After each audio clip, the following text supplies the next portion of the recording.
All right, guys, I just wanted to quickly go over some of the things we've talked about this week. So the first thing we started talking about classifying triangles.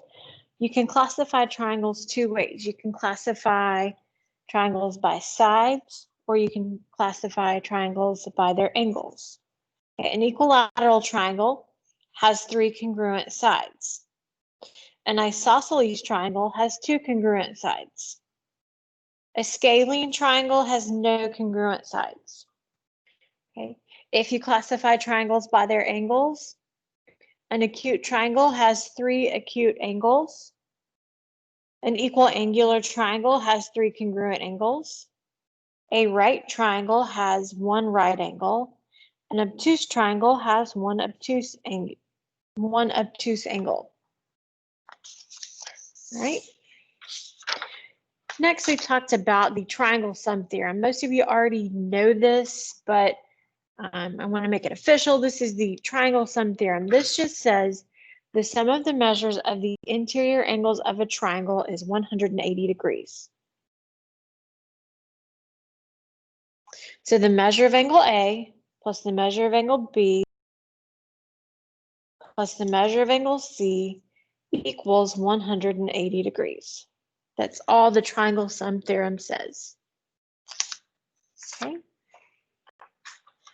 Exterior angle theorem. Okay, so I'm going to reposition this. Maybe you can see it a little bit better.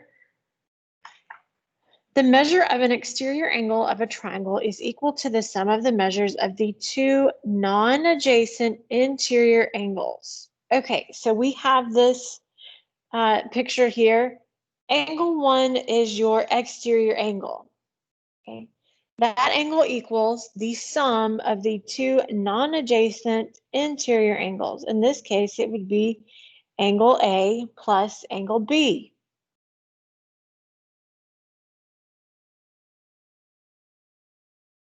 And it's that simple. So let's throw in some algebra. So the exterior angle here is 2x minus 11. It equals the sum of the two non-adjacent interior angles, which would be x and 72. So 2x minus 11 equals x plus 72.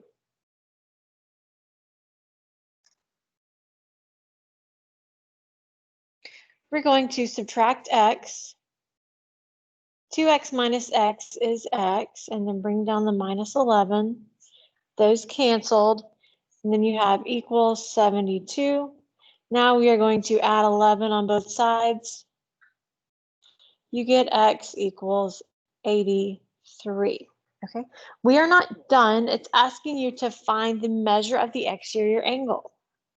Well, we know it's represented by the expression 2x minus 11. We found x. We just have to plug that in. So we are going to do 2 times 83 minus 11, and that will give you 155. So the measure of that exterior angle is 155 degrees. Okay. Next, we talked about isosceles triangles more in depth. So if an isosceles triangle has exactly two congruent sides, the two angles adjacent to the base are the base angles. So these are going to be your base angles, and they are adjacent to the base of this triangle. If an isosceles triangle has exactly two congruent sides, the angles opposite the base is the vertex angle. So it's saying this angle opposite of the base is the vertex angle. Right? And if it's an isosceles triangle, it works both ways. So you have your base angles theorem. If two sides of a triangle are congruent, then the angles opposite them are also congruent. Okay, so opposite of AB is angle C. Opposite of AC is B. Okay, so if you have two congruent sides, you're going to have two congruent angles, the base angles. Works both ways. If you have two congruent angles at the base, so if two angles of a triangle are congruent, then the sides opposite them are congruent. So opposite of angle B would be side AC. Opposite angle C would be side AB. All right. So again, let's throw in some algebra. Why not? Okay, so we know this is an isosceles triangle because we have these two markings here. That's indicating that those two sides are congruent. Okay, so we know this is isosceles. If those two sides are congruent, the two base angles are also congruent. So how do you solve for x here? We're going to set 5x equal to 75. When you divide here, you should get 15. Okay, well, we found x. We find y. Y is this vertex angle, right? Okay. So we know that the base angles are the same if this is an isosceles triangle. So if that's the case, this is 75 over here, so the other angle has to be the same. It has to also be 75 degrees. What is 75 plus 75? That's 150. Okay, so those two combined give you 150. All three angles in a triangle add to 180 degrees. What is 180 minus 150? That's going to be 30 degrees. All right, so we are going to take 3y, set it equal to 30, solve for y, you get y is 10. Okay. All right. Next is we're talking about equilateral and equal angular triangles. So if a triangle is equilateral, then it is equal angular. Okay. And vice versa. If a triangle is equal angular, then it is equilateral. Okay. So if you know you have three congruent sides, you know you also have three congruent angles. Okay. And just to be clear, you know that the inside angle measures of a triangle add to 180. They have to. If all three have to be the same, what is 180 divided by 3? 60. So in an equal angular, equilateral triangle, all three of these have to be 60 degrees. That is always going to be the case for an equilateral, equal angular triangle. Okay, so again, let's throw in some good old algebra. All right, so on this example, the bigger triangle, I'm going to make it pink. The bigger triangle, that's an equilateral triangle because it's got these markings here. That indicates that all three sides are the same. Therefore, all three angles are the same. And if it's equilateral, equal angular, the angles have to be 60 degrees. So you know x is 60. Sorry, it's a little blurry. Focus. Okay. So we know that's 60. We know this is 60. We know that's 60. All right, so if you're looking at this top angle here, the whole thing is 60, but this little piece is 20. That means the other little piece is 40. If added together, they have to be 60. Now I want to look at this triangle here. I'm going to outline it in orange for Halloween. Okay, so this is an isosceles triangle because it's got two congruent sides. Okay, in an isosceles triangle, the base angles are the same. So if one of those base angles is 40, guess what the other one has to be? Yep, it's got to be 40. All right. So y is just 40. Okay. The last day we talked about midsegments and inequalities. So a midsegment of a triangle is a segment that connects the midpoints of two sides of the triangle. So S is a midpoint, T is a midpoint, U is a midpoint. The lines connecting those midpoints are called midsegments. Okay.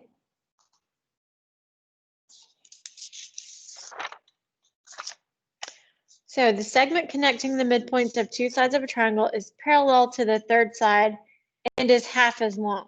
Okay, so we have a midpoint at D, we have a midpoint at E. The midsegment connecting those is DE. DE is going to be parallel with AB. Okay. And DE is going to be half as long as AB. So DE equals 1/2 times AB. Okay, so let's put that into practice. Let's look at an example. JK and KL are midsegments of triangle ABC. JK,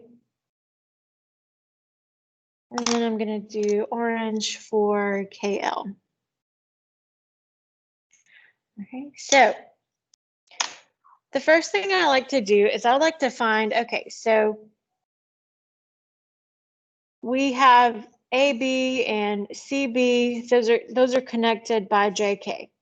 The side that's not connected would be this side down here, that's AC. I know AC is parallel to JK. Okay. If AC is 10, that's the third side, then I know this midsegment has to be half as long. What is half of 10? Well, half of 10 is 5. Okay. Then if I switch to this part, we're looking at KL now, the one I have highlighted in orange. The third side that's parallel with that midsegment would be this AB. Okay, so if I know KL is 6 and 6 is half of that, we are going to double 6. 6 times 2 is just 12. So we found that JK is 5 and AB is 12. Okay. So RS, ST, and RT are midsegments in this triangle XYZ. Find the perimeter of triangle XYZ. Okay, so let's start with RS. RS is 5. It's parallel with XZ. Okay, the relationship is this part, this midsegment RS is half as long as XZ. So we're going to double that to get XZ. XZ is going to be 10.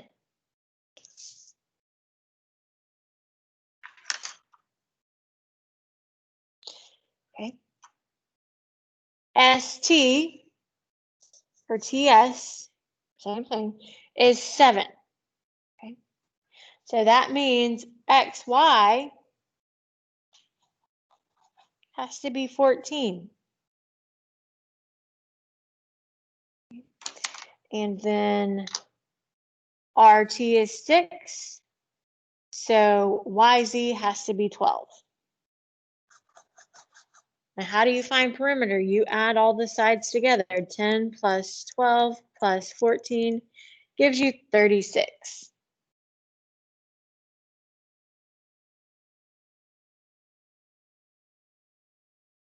Okay. Next example, use the diagram of triangle MNO where X, Y, and Z are the midpoints of the sides. Okay, so connecting those midpoints are mid-segments.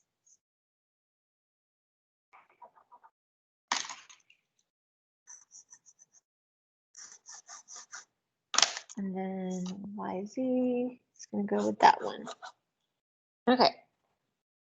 So if YZ equals 2X plus 3, this part here is 2X plus 3. MN, so this whole thing is 5X minus 14. Okay. So we know that the relationship is, so this YZ is half as long as this MN. Okay. Or you can think of it another way. You can think of it as the shorter side is double the bigger side. Well, double just means you're multiplying by 2. So we are going to say 2 times 2x plus 3 equals 5x minus 14.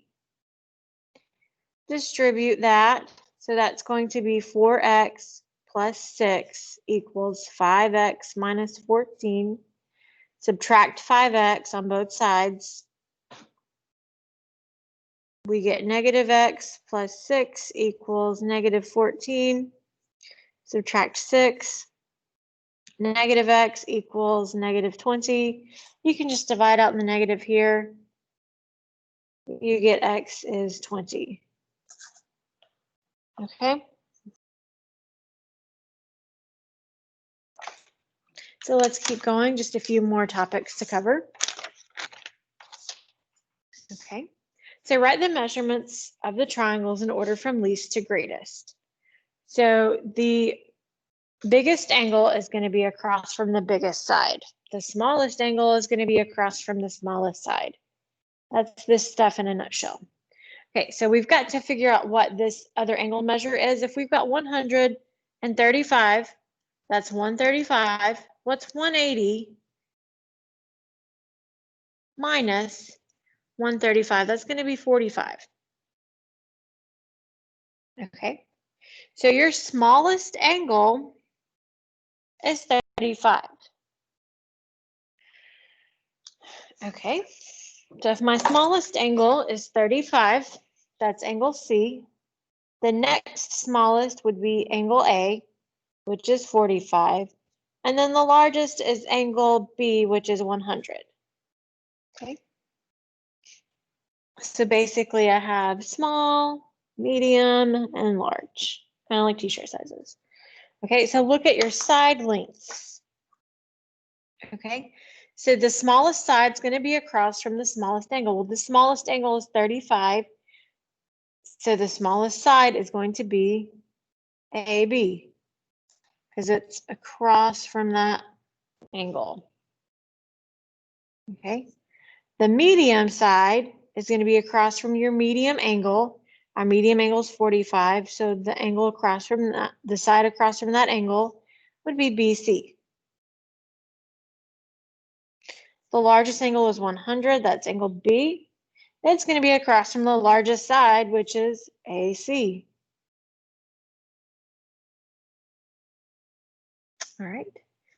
So on B, let's just do the angle measures. We've already got the side lengths. So the smallest side length is 5. So the smallest angle is going to be angle F. Okay. The medium one is going to be the next largest. So that's 7. What is the angle across from it? That's going to be angle D. Sorry, that's not very straight.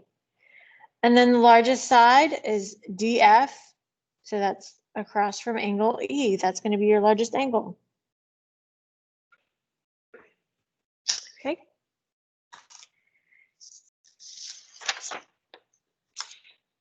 Next, we talked about, you know, when you're constructing a triangle, how would you do that? What would your side lengths have to be in order for it to be a triangle? So the shortcut way to do this is you're going to take your two smaller sides. Okay, we have 13 and 14. Those are the two smallest sides, right? So you're going to take those and you're going to add them together. 13 plus 14. That gives you 27. Is 27 greater than that third side, 25? Yes. So you can have a triangle with these side lengths. Okay. Same thing here. Pick out your two smaller side lengths. We have 9 inches and 8 inches. So let's add those together. 9 plus 8 is going to give you 17. Now, is 17 greater than 17? The answer is no. So these three side lengths will not make a triangle. Okay. The last thing we talked about. Okay. So if a triangle has one side of 10 centimeters and another side of 14 centimeters, describe the possible length of the third side. And the shortcut way to do this, you're going to subtract your numbers, you're going to add your numbers. Okay. And when you subtract, you have to make sure that you don't end up with a negative number. You're not going to have a negative side length. Okay, so I'm going to do 14 minus 10, and then I'm going to do 14 plus 10. So you're going to subtract the two sides, add the two sides. 14 minus 10 is going to give you 4.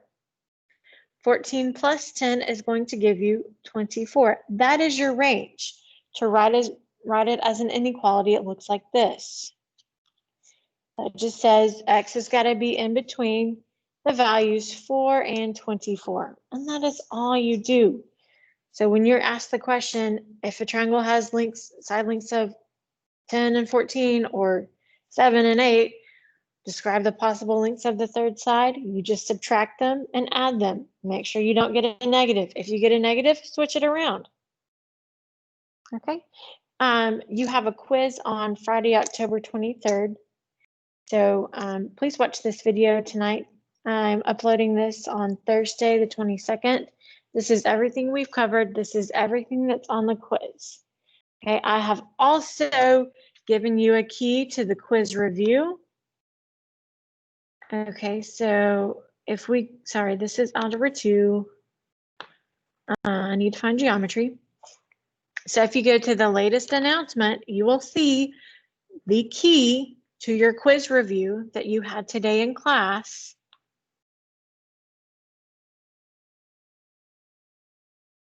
And that should also help you study for this quiz. Okay, looks like this.